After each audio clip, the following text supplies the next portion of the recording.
Trisomy is a death sentence. The question is, how long can death be avoided? Fortunately, there's another question parents can ask themselves.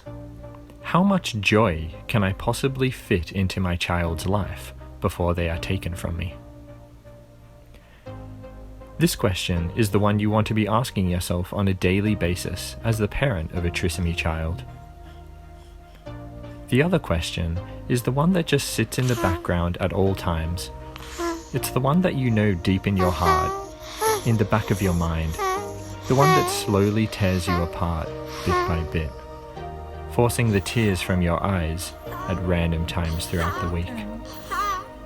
The question you'll want more than anything else to ignore, to forget, to be given a happy answer to. The one that you'll always know you did your best to answer sensibly, in his or her best interest, with no motivation other than what is good and right for your child. It's the one you'll constantly be reminded of, no matter how hard you try to forget. This is the reality of having a trisomy child. Unfortunately, becoming intimately acquainted with the mortality of their child is only the first brutal piece of reality facing a trisomy parent. If they are lucky enough to ever be able to take their child home from hospital, it is highly likely that they will need to provide 24-hour care resembling that of a hospital or hospice until the inevitable, never timely, fated death of their child. Whilst much of their time together may consist of routine caregiving and regular bonding, playing, loving time spent between a parent and child. Because problems with fundamental bodily functions such as breathing and swallowing are extremely common among trisomy children, parents will, at some point, likely witness numerous near-death episodes via aspiration and/or asphyxiation. These panic-inducing, highly stressful episodes can be as rare as once or twice in the child's life, or as often as multiple times daily for extended periods, depending on the child's condition. This is the surface-level reality of a trisomy parent.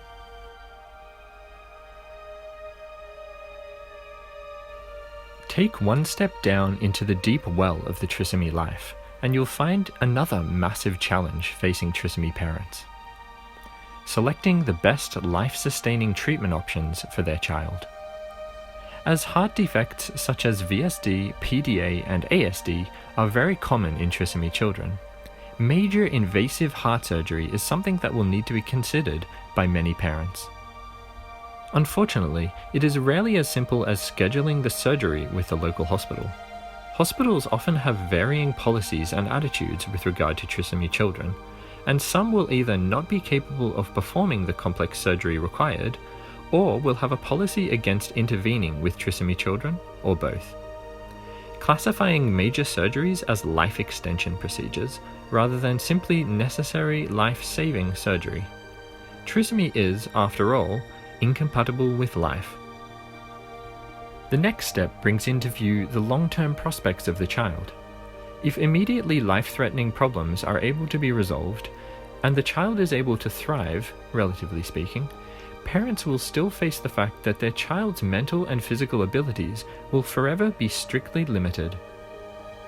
This is not to say that all children are born equal, and with the same maximum capabilities, far from it, But regardless of how intelligent, mobile, or generally capable the child is, they will never even vaguely resemble a healthy non-trisomy child. Their proficiency in all areas will always be plotted on a severely handicapped plane that pits them against themselves and other trisomy children, as well as children who have been inflicted with some of the other most severe handicaps known to mankind. This is one part of the reality that no trisomy parent is capable of escaping, no matter how many prayers they say or wishes they hold, or how much time and energy they devote to teaching, guiding, and habilitating their child. It is, I'm sure you'll agree, an intensely unfair, unequivocally brutal reality. The good news, and there is in fact a plethora of good news, is that trisomy children are forever the embodiment of pure and absolutely beautiful innocence, as though they were born in Peter Pan's Neverland and never took a single step outside of that world for their entire lives. They exist in a bubble of that innocence, which is filled with joy, pleasure, excitement, and the most cotton-covered contentment you can possibly imagine. Parents and carers play a vital role in creating a loving environment in which this fragile little bubble has the chance to exist, and they are also the lucky beneficiaries of all the joy that pours forth from it. Of course, within the bubble, there is pain, cries, screams, tears, and discomfort, all of which are real, regular, and often horrific. But those times of sadness, for them and for their parents, only serve to make their smiles just that little bit sweeter for anyone lucky enough to be a part of them.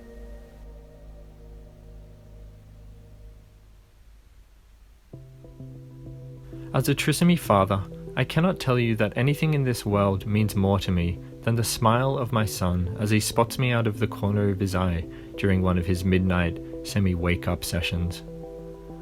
As his pacifier wiggles in and out of his mouth, he hears his daddy's voice or sees his daddy's face approach him, and a tiny little smile crosses his lips. It is the single most joyous moment of my life, each and every time I'm blessed enough to have it bestowed upon me. It makes all of the brutal realities worthwhile, even negated, and that, for me, is the true reality of having a trisomy child.